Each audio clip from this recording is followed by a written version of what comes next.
from the CyberHub bunker and studio, you're tuning in to the CyberHub Podcast. And now for your host and CISO, James Azar. Well, good morning, security gang. Welcome to another episode of the CyberHub Podcast. My standing desk decided to click down right as we were kicking off the show. Welcome to another morning show here. Wednesday, December 7th, 2022. We've got a packed show for y'all this morning and a little bit of entertainment while we're at it. These mishaps, they always happen, right? So it is just part of the game.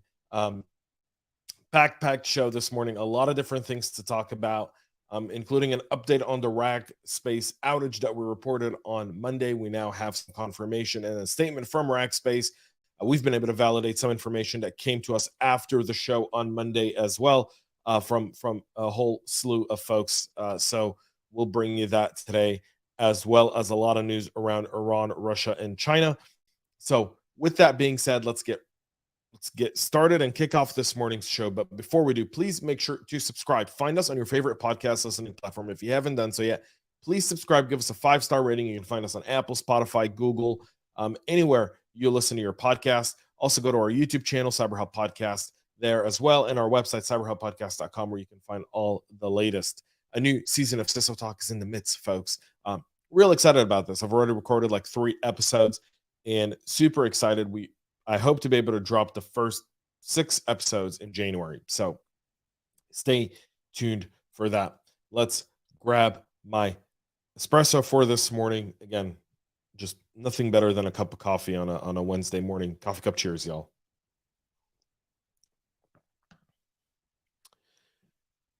Our first story is the new Android security update for December of 2022. The December 2022 Android update patched over 75 different vulnerabilities, including multiple critical remote code execution flaws, the most severe of which was CVE 2022-20411, an issue in the Android system component that could be exploited over Bluetooth. 2 other critical severity RCE flaws, CVE 2022-20472, 20473, were resolved in the framework component. Google also patched a critical information disclosure, CVE 2022-20498, in the system component. All of those have been updated. Critical to get your Android operating system updated on all your devices, and especially updating it within your app is going to be really important after this one, simply because of the amount of vulnerabilities that could be taken advantage of.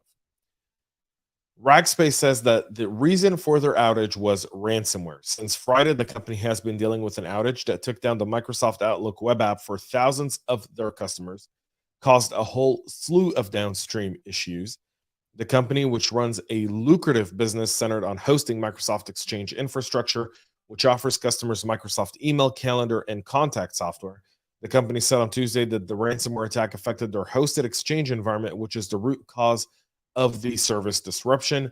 On Twitter yesterday, they tweeted the following: since becoming aware of suspicious activity in our hosted Exchange environment on 12/2, we've determined that the isolated disruption is the result of a ransomware, and our security team is working with a lead cyber defense firm to investigate. And then they had a link to the status of what's going on. Based on the investigation to date, Rackspace Technology believes that this incident was isolated to its hosted Exchange business. Rackspace Technology's other products and services are fully operational, and the company has not experienced an impact to its email product line and platform. But they did note that they may continue to cause an interruption. Out of an abundance of caution, Rackspace has put additional security measures in place and will continue to actively monitor for any suspicious activity. At this time, they're unable to provide a timeline for restoration of the hosted Exchange environment, and they're working to provide customers with archives of inboxes where available and eventually import over to Microsoft 365. I know a lot of people have reported to us here through our website and then through our Telegram channel and whatnot, that they're seeing a lot of disruption in their organizations with this outage. Again, I've said this on Monday, I'll say it again. And I said it, my thoughts are with the team over at Rackspace. It's never easy to deal with an event like this one, especially when you've got so much pressure on it.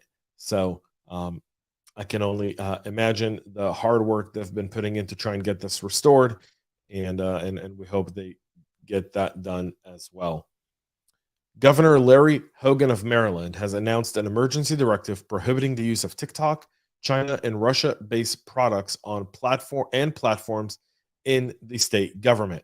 Governor Larry Hogan actually is the second or third governor to do this. I believe South Dakota Governor Kristi Noem did something similar there. And I believe Governor DeSantis in Florida has done so as well.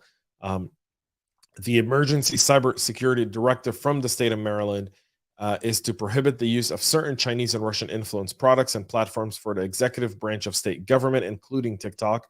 These entities present an unacceptable level of security risk to the state and may be involved in activities such as cyber espionage, surveillance of government entities, and inappropriate collection of sensitive personal information. Governor Hogan, in a statement to this directive, said there may be no greater threat to our personal safety and national security than cyber vulnerabilities that support our daily lives. As the cyber capital of America, Maryland has taken a bold and decisive action to prepare for and address cybersecurity threats. To further protect our system, we're issuing this emergency directive against foreign actors and organizations that seek to weaken and divide us. The directive, which was issued by the state's chief information security officer, applies to TikTok, Huawei Technologies, ZTE, Tencent, including Tencent QQ, QQ Wallet, and WeChat Alibaba products, including but not limited to Alipay and as well as Kaspersky. Under this directive, agencies must remove any of these products from state networks, implement measures to prevent installation of these products, and implement network-based restrictions to prevent the use of or access to prohibited services. That state CISO Chip Stewart said this action represents a critical step in protecting Maryland state systems from the cybersecurity threats caused by foreign organization. Well done to Chip and the team and the cyber team over in the state of Maryland to get this over to the governor and get this emergency directive done. Really well done. I applaud this effort. Russia's espionage APT Callisto is focusing on Ukraine war support organization.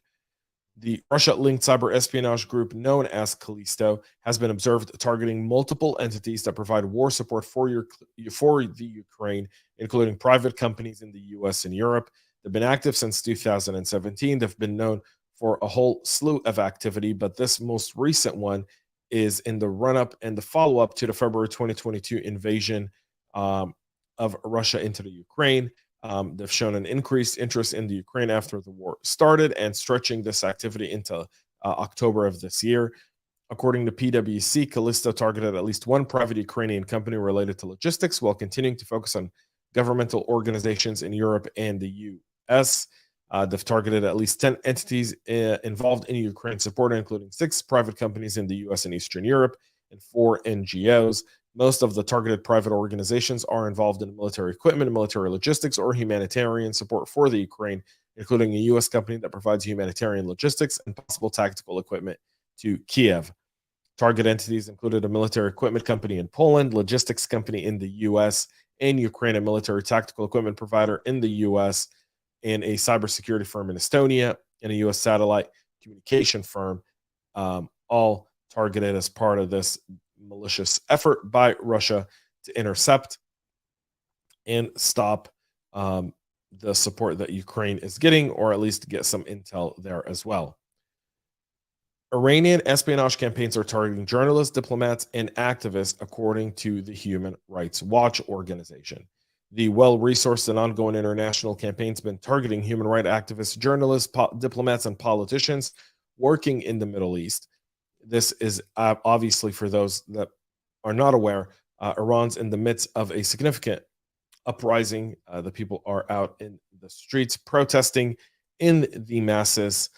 There's been mixed amounts of news from the government there over whether or not they will stop the morality police, which, you know, the country's attorney general said they're going to put an end to it, but the morality police reports to the Supreme Leader Khamenei and not to the attorney general. So it's only a matter of whether or not they can actually do that, or whether or not it's just lip service to try and calm the spirits while they continue to crack down on the protesters. This campaign started with a focus on the Middle East and North Africa. through a suspicious contact via WhatsApp from an individual who claimed to work for a Lebanese think tank, inviting them to appear at a conference. The individual eventually sent a phishing link to the target over the app, which directed them to a fake Microsoft login page tailored to mimic the target's real Office 365 account using the curly biz link shortening service. The page was designated to capture both the target's email, password, and any secondary authentication code, although the phishing kit would not have been able to bypass a hardware-based authentication key using the FIDO protocols. A joint technical investigation by Human Rights Watch and Amnesty International Security Lab was able to examine the link shortening service to identify similar pages set up to mimic the email accounts of the campaign's additional targets. Human Rights Watch explained that the phishing link included a random path of 5 characters, both lowercase letters and number, which represents around 6 million combinations, to make it possible to enumerate all the existing path of the attacker's infrastructure to find an existing link. They found 44 valid URLs, many redirecting to phishing pages crafted to look like Microsoft, Google, or Yahoo. The victims include major U.S. newspaper correspondents, 18 high-profile individuals who were identified, including 6 journalists. 15 of them responded and confirmed that they had received the same WhatsApp message between September 15th and November 25th. And so there's a whole slew of how they did this, and this is a great read of essentially a playbook that potentially other threat actors could use. And finally, Iran has also arrested the news agency deputy after a reported cyber attack. The deputy chief editor of the Fars news agency has been arrested, according to state media, more than a week after the agency was reportedly hit by a cyber attack. Abbas Darvish Tavangar had been arrested for falsifying news, according to them. Wow. In a statement posted on its Telegram channel, Fars said that on November 26th, that its work had been disrupted by hackers. The arrest comes again against the backdrop of an arrest that started on September 16th after the death of 22-year-old Mahsa Amini, and that kind of goes into their cyber espionage campaign as well. Folks, that's it for our show this morning. We'll be back with a whole lot more tomorrow. Until then, thank you all for tuning in. Thanks for being part of the show. Please make sure to subscribe, and most importantly, stay cyber safe. We love feedback, so make sure to connect with us on social media and subscribe to our podcast on your favorite podcast listening platform.